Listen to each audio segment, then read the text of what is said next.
జీవించినటువంటి 33 సంవత్సరాల కాలంలో ఎంతో తగ్గింపు, ఎంతో దీనత్వం, ఎంతో విధేయతతో ఆయన నడిచాడు. Just like Jesus, we have to follow his attitude in our life. ఈ క్రిస్మస్ పండుగ దినాన ఆ రక్షకుడు ఎలాంటి జీవిత విధానాన్ని జీవించాడో అలాంటి జీవిత విధానాన్ని ఈ పండుగ దినాన మనం కూడా జీవించుదుముగాక. In last semi-Christmas, I preached that from Luke chapter 2 verses 7 that Jesus had no room. తలవాల్చుకోవడానికి, ఆయనకి జన్మనివ్వడానికి కూడా సరైన స్థలం లేదే. Now today he is asking, is there any room in your heart to have Jesus in ఈ your life? Christmas పండుగ దినాన అదే ప్రశ్న మరలా నన్ను అడగమంటున్నాడు పరిశుద్ధాత్మ దేవుడు. బిడ్డా, నేను పుట్టానని నువ్వు అద్భుతంగా పండుగ జరుపుకుంటున్నావు కదా, నాకు నువ్వు నీ హృదయంలో చోటించి గతించి నువ్వు పండుగ జరుపుకుంటున్నావని ఆయన మనం ఈ ప్రశ్న అడుగుతున్నారు. The best gift that you can give to Jesus is your heart. మొట్టమొదటి బెస్ట్ బహుమానం ఏంటో తెలుసా? నీ జీవితంలో నువ్వు ఇవ్వాల్సింది నీ హృదయాన్ని బహుమానంగా ఆయనకి ఇవ్వాలి. గట్టిగా చెప్పడం పెడతారా? Christmas is not mainly about decorations, food or anything. Christmas అంటే ఫుడ్ ప్రిపరేషన్ చేసుకోవడం, చర్చిని డెకరేషన్ చేసుకోవడం, ఒంటిని బాగా డెకరేషన్ చేసుకోవడం కాదు క్రిస్మస్ అంటే. Those are temporary things. ఇవన్నీ కూడా ఫుడ్ ప్రిపరేషన్, చర్చి ప్రిపరేషన్, ఒంటికి డెకరేషన్, ఇదంతా కూడా టెంపరరీ, తాత్కాలికమైనటువంటి ఆకర్షణలు. God desires our heart. దేవుడు మన హృదయాన్ని చూస్తున్నాడు. Micah tells that clearly what God wants from the scripture. మీకా ఖచ్చితంగా ప్రవచిస్తున్నాడు ఇక్కడ. దేవుడు మన నుండి ఏం ఆశిస్తున్నాడో రాస్తున్నాడు. A life that does what is right. A life that does what is right. గమనించండి పిల్లల, ఎలా నడవాలో, నీతిగా ఎలా నడవాలో అదే కదా దేవుడు అడుగుతుంది. A heart that shows having mercy. హృదయంలో నుండి కనికరమైన కదా, కనికరమును చూపించడమే కదా దేవుడు మనల్ని అడుగుతుంది. Living a humble life that pleases God. పిల్లల, న్యాయముగా నడవటము, కనికరాన్ని చూపించడము, మూడవదిగా దీనత్వం కలిగి ప్రవర్తించడమే కదా దేవుడి క్రిస్మస్ దినమున మనల్ని అడుగుతుంది. This is a time for our reflection in our lives whether we are following it or not. గమనించండి, ఈ 3 విషయాలు నిజంగా మనలో ఉన్నాయా, మనకు దూరంగా ఉన్నాయా? ఈ 3 విషయాలకి మనం దగ్గరగా ఉన్నామా, లేక ఈ 3 విషయాలకి క్రిస్మస్ దినానికి దూరంగా ఉన్నామా? మన హృదయాన్ని మనం చెకప్ చేసుకుందాం. That is the greatest gift that you can give to Jesus. పిల్లరా, ఈ 3 విషయాలే మనము దేవునికి పండుగ దినాన ఇవ్వాల్సిన నిజమైన క్రిస్మస్ బహుమతులు. చెప్పండి పెడతారా? I just want to say, give him your heart. మొట్టమొదటిగా నీ హృదయాన్ని దేవునికి ఇవ్వాలి. Walk in justice. నీతిగా, న్యాయంగా నువ్వు నడవాలి. Have mercy upon your neighbor. నీ యొక్క ఈ 3 బహుమతులు ఈ క్రిస్మస్ దినమున మనము ప్రభువుకి ఇవ్వడానికి సిద్ధంగా ఉన్నామా లేదా? కళ్ళు మూసుకొని ప్రార్థన చేద్దాం. Lord, we just want to thank you that we have to be justice, that we have to live humbly, that we have to show mercy on our neighbors. Lord, if anyone of us lacking this kind of things, it's our prayer that you may touch our hearts. It's our prayer that the things that we have done on this life, O Lord, by following you, by taking the examples of your life, O Lord, help us to imitate, help us to obey. Forgive us for the things that we have done. Forgive us, forgive us, Lord, forgive us. Yes. ప్రార్థనలో Lord, forgive us. Lord, many times we disobeyed. Yes, Lord. Help us. Help us. But Lord, we fail to fulfill your commands. Forgive us, Father. Forgive for the things that we have done against your Spirit. Fill us with your Holy Spirit so that, Lord, we may not fall into any temptation. Lord, deliver us from the evil ones. Lord, we see this in our life, Lord.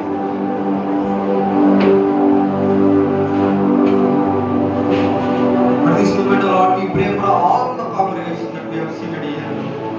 Thank you, Lord, for speaking to us. Thank you, Lord, for speaking to us that what are the things that we need to give as a best gift as we commemorate your birthday, O Lord. This is our prayer that so that, Lord, we may live a life that is worthy to you. You lead us, you guide us. Let your blessings be upon us, O Lord. I ask this prayer in the mighty name of our Lord and Savior Jesus Christ. relative or your friend's birthday. గమనించండి, మరి ఎవరైనా మీ యొక్క ఇరుగు పొరుగు వారి birthday కానీ లేదా మీ friends birthday ఒకసారి మీరు ఆలోచించండి. You want to give some gift to your friend or your relatives on their birthday.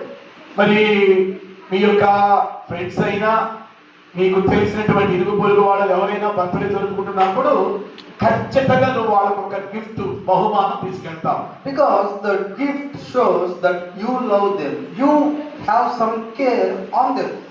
మరి ఈ యొక్క బహుమానం ఇవ్వటం ద్వారా ఏమి అర్థమవుతుందంటే వాళ్ళను నువ్వు ఎంతగానో ప్రేమిస్తున్నావు అని వాళ్ళకి అర్థమవుతుంది.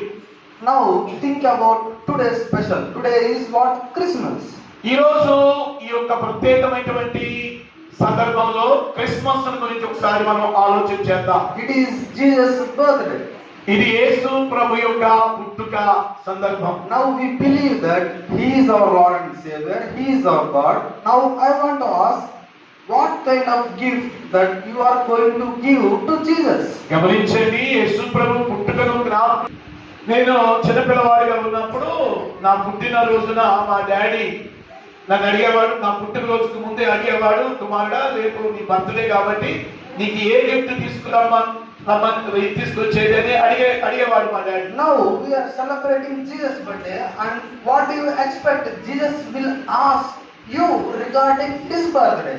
గమనించండి, ఆయన పుట్టుకను జ్ఞాపకం చేసుకుని ఇంత సంతోషంగా పండుగ జరుపుకుంటున్నావు కదా, ఆయన అడుగుతున్నాడు, కుమారుడా కుమార్తె నేను పుట్టానని నువ్వు పండుగ జరుపుకుంటున్నావు, మరి నా పుట్టుకను పురస్కరించుకుని నాకు నువ్వు బహుమతిని ఏమి తీసుకొచ్చావు అంటున్నాడు. Now do you think Jesus will ask any kind of these material things? Because Jesus has wealth, Jesus has everything. What can you give to Jesus on His birthday? గమనించండి, ఆయన తన పుట్టుక సందర్భంగా ఏ మెటీరియల్ భూ సంబంధమైన వస్తువాహనాల్ని భూ సంబంధమైన విషయాలని తనకు బహుమతి తీసుకురమ్మని ఆయన అడగట్లేదండి. ఆయన ఒక కానుకను నీ నుండి అడుగుతున్నాడు. అంటే ఏ కానుక ఉందో నువ్వు అర్థం చేసుకోవాలి. He made this world through His word. He made oceans. He made mountains. He created everything with His mouth alone, through the word alone. గమనించండి, ఆయన సృష్టికర్త అయిన దేవుడు, ఐశ్వర్యవంతుడైన దేవుడు, తన నోటి మాటతో విశ్వమును కలుగజేసిన దేవుడు. ఆయనకి భూమి మీద పరమందున ఏది తక్కువ కాలేదు. కానీ ఎందుకు తన బర్త్డే సందర్భంగా మనల్ని ఒక గిఫ్ట్ ఆయన ఏది గిఫ్ట్ అడుగుతున్నాడో మీరు ఆలోచన చేయండి. Now we will think what kind of gift that God is expecting from our life. గమనించండి, నాకు చెప్పాను కదా, ఆయన పుట్టుకను పురస్కరించుకుని భూ సంబంధమైన వస్తువులు గాని కానుకలు గాని ఏమీ అడగట్లేదు.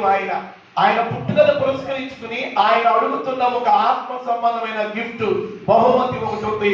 అదేంటో నేను మీకు జ్ఞాపకం చేస్తాను. Now that gift that Jesus is expecting, that we have direct revelation from God, that we see in the book of Micah chapter 6. మీకా గ్రంథములో నుండి 6వ అధ్యాయములో నుండి ఒక మాట నేను మీకు జ్ఞాపకం చేస్తాను. Here God is telling that is the gift that God needs from us. గమనించండి, ఇక్కడ మీకా గ్రంథం 6వ అధ్యాయంలో దేవుడు ఒక బహుమతిని కోరుతున్నాడు. ఆ బహుమతి క్రిస్మస్ రోజున మనము యేసయ్యకి సమర్పించుదుము గాక. Now we will read chapter 6 verses 6 and 7. మీకా గ్రంథము 6వ అధ్యాయము 6-7 వచనాలు చదువుకుందాం. చదువునా? ఏమి తీసుకుని వచ్చి మహోన్నతుడైన దేవుని సన్నిధిని నమస్కారం చేతును, దహన బలులను ఏడాది దూడలను అర్పించి దర్శించున, వేల కొలది పొట్టేళ్లను వేలాది నదులంత విస్తారమైన ధైర్యమును ఆయనకు సంతోషము కలుగజేయున, నా అతిక్రమమునకై నా దేశ బుద్ధిని నేను ఇచ్చునా, నా పరిహారమునకై నా గర్భఫలము నేను ఇచ్చునా. మనుష్యుడా, ఏది ఉత్తమమో అది నీకు తెలియజేయబడి ఉన్నది. న్యాయముగా నడుచుకుంటయు కనికరమును ప్రేమించుటయు దీన మనస్సు కలిగి నీ దేవుని యందు ప్రవర్తించుటయు ఇంతే కదా యెహోవా నిన్ను అడుగుచున్నాడు. Now we see what God is expecting from us. ఈ క్రిస్మస్ రోజున దేవుడు మన నుండి ఏమి ఆశిస్తున్నాడో ఈ వచనాల్లో మనకి కనబడుతుంది. When we look at the immediate context of this verse, why the prophet Micah is reading, గమనించండి, ఈ యొక్క ఇప్పుడు చదువుతున్నటువంటి వచనాలని ప్రవక్త అయినటువంటి మీకా ద్వారా ఎందుకు పరిశుద్ధాత్ముడు రాయించాడు అంటే, We see that Micah lived సంవత్సరాలు ఈ పక్క కూర్చుండమ్మా 700 సంవత్సరాలు ఆయన జీవించినటువంటి వ్యక్తి. he born in a small town called Moresheth. మరి ఆ యొక్క మీకా ప్రవక్త యెరూషలేముకు సమీపంలో ఉన్న మోరేషెతు అనేటటువంటి ఒక కుగ్రామములో పుట్టినవాడు. At that time Jerusalem was facing serious problems. ఆ యొక్క మీకా పుట్టిన కాలంలో యెరూషలేము శత్రువుల చేతిలో చాలా విపత్కరమైన పరిస్థితులు ఎదుర్కొంటా ఉంది. Now what are those problems? We will see. గమనించండి, మీకా ప్రవక్త పుట్టిన కాలంలో ఇజ్రాయెల్ యెరూషలేము ఎదుర్కొంటున్న కొన్ని పరిస్థితులు నేను మీకు చెప్తాను. First one is political problem. మొట్టమొదటిగా మీకా ప్రవక్త పుట్టిన కాలంలో యెరూషలేము ఎదుర్కొన్న లేదా ఇజ్రాయెల్ దేశం ఎదుర్కొన్న మొదటి సమస్య రాజకీయ సమస్యను ఎదుర్కొన్న. They are fighting against both Egypt and Assyria. Both were so powerful countries at that time. గమనించండి, ఆ యొక్క ఇజ్రాయెల్ దేశం ఐగుప్తు సిరియా అనేటువంటి పోరాడుతున్న సమయంలో ప్రవక్త అయినటువంటి మీకా పుట్టి ఉన్నాడు. They paid their own money in terms of their taxes to the surrounding nations to sustain their life. గమనించండి, వారిని ఇజ్రాయేలు వారు తమను తాము కాపాడుకునే నిమిత్తమై సిరియా దేశస్తులకు సిరియా దేశపు రాజుకి ఐగుప్తు రాజుకి పన్నును కట్టేవారన్నమాట. Now that is one major issue that we are seeing in this background. Come again? That is the one major issue that Israel people are facing. గమనించండి పిల్లరా, మొదటి సమస్య రాజకీయ సమస్య, రెండవదిగా పన్ను వసూలు చేసే సమస్య. ఈ యొక్క సమస్యలను ఇజ్రాయెల్ దేశం ఎదుర్కొంది. Another thing is they are religious corrupted. ఇంకొక ముఖ్యమైనటువంటి సమస్య ఎదుర్కొన్న ఇశ్రాయేలు అదేంటంటే మతపరమైన ఘర్షణలు. The high priest, all the Pharisees and Sadducees, they were morally corrupt in their nature. దేవుడేమో ప్రవక్తలకు పలానా చెప్పు అని దేవుడు చెబితే ప్రవక్తలు ఏం చేసేవాడంటే దేవుడు చెప్పిన మాటను పక్కన పెట్టి తమ సొంత మాటలను ప్రజలకు చెప్పేవాడు. That is the second issue. First one is political, second one is the religious. మొదటి సమస్య ఇశ్రాయేలు ఎదుర్కొన్నది ఏంటంటే రాజకీయ సమస్య, రెండవదిగా మరి lifestyle, their character, their conduct that is completely against the Yahweh. మూడవదిగా ఇశ్రాయేలీయులు ఎదుర్కొన్న మూడవ సమస్య And our surroundings, through our worldview, that is the same thing that we are facing today. అర్థమవుతుందండి.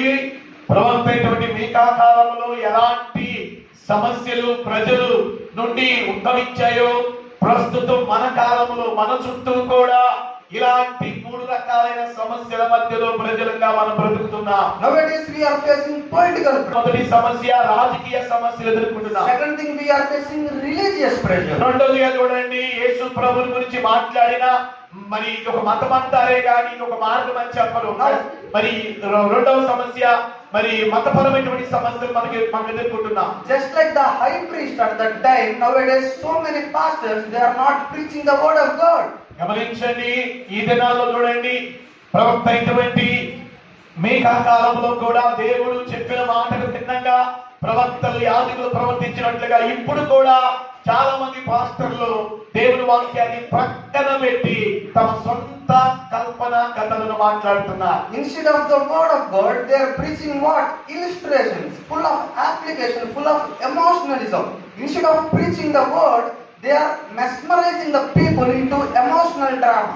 ఈ రోజు క్రైస్తవ సంఘాలలో సేవకులు విశ్వాసుల్ని కల్పనా కథలతో కాలక్షేపం చేపిస్తూ పిట్ట కథలు చెప్తూ వాక్యాన్ని ఉన్నట్టుగా చెప్పకుండా టైం పాస్ చేపిస్తున్నటువంటి సేవకులు కూడా ఈ భూమి మీద చాలా మంది ఉన్నారు. That is the same thing that happened before at the time of Micah. Now the same issue are happening in the present church. గమనించండి, ప్రవక్త అయినటువంటి మీకా కాలంలో ఎలాంటి పరిస్థితులు కూడా ఇశ్రాయేలీయులు వెళ్ళవలసి వచ్చిందో ఇప్పుడు కూడా పిల్లరా మన యొక్క జీవిత కాలంలో మన చుట్టూ కూడా మన సంఘాల్లో కూడా ఇలాంటివి ఉద్భవిస్తూ ఉన్నాయి, ఇలాంటి problems. Now at that time, the verse that we read before, at that time God is telling these words to his people. అలాంటి ప్రతికూలమైనటువంటి పిల్లరా ప్రాబ్లమ్స్ ఎదుర్కొంటున్నటువంటి ఇశ్రాయేలీయుల మధ్యలో ఇందాక చదువుకున్నటువంటి మీకా గ్రంథం 6వ అధ్యాయంలో నుండి కొన్ని మాటలను ప్రవక్త అయినటువంటి మీకాతో దేవుడు మాట్లాడాడు. They are saying that, Lord, we will give